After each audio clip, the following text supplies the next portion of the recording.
আমরা অনেক কথা বলি পিআরপি নিয়ে, অনেক বলেছি আসলে পিআরপি কি বা কিভাবে করা হয়। আজকে সেটার একটা লাইভ ডেমনস্ট্রেশন আমরা আপনাদের সামনে নিয়ে এসেছি।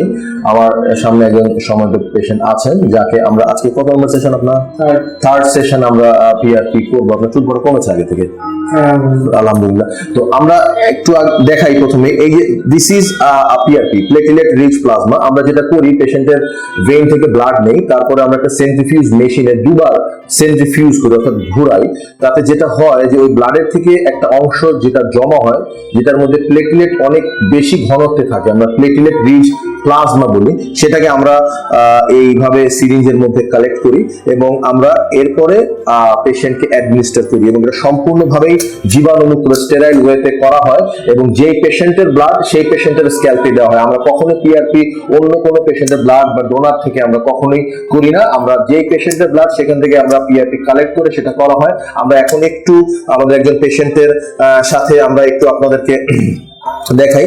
ওনার স্ক্যাল্পটাকে প্রথমে আমরা যেটা করেছি, আমরা এখানে লোকাল অ্যানেস্থেসিয়ার মাধ্যমে আমরা এই পুরো ফিল্ডটাকে আমরা অবশ বা আমরা অ্যানেস্থেটাইজ করে নিয়েছি।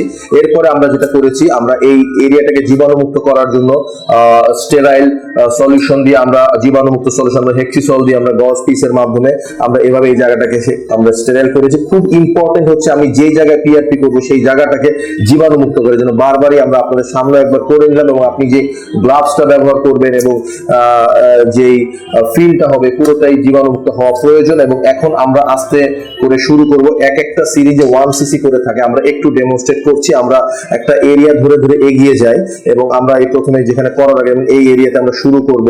আমরা পারপেন্ডিকুলার ওয়েতে আমার এই সিরিজটা ভেতরে চলে যায়, তারপর আমরা ব্যাক পুল করে দেখি যে আমরা কোনো ভেইনে গেলাম কিনা। আমরা ভেইনে যাই নাই, আমরা খুব সতর্কতার সাথে দিলাম। আপনি কি ব্যথা পেয়েছেন?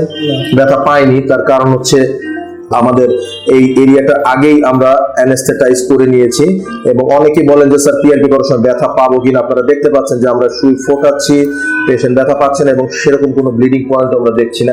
এভাবেই সম্পূর্ণ ব্যথামুক্ত ওয়েতে আমরা অ্যানেস্থেটাইজ করে স্টেরিল এনভায়রনমেন্টে আমরা মাসে একবার করে পিআরপি সেশনটা দিয়ে থাকি। সবাইকে সাথে থাকার জন্য ধন্যবাদ।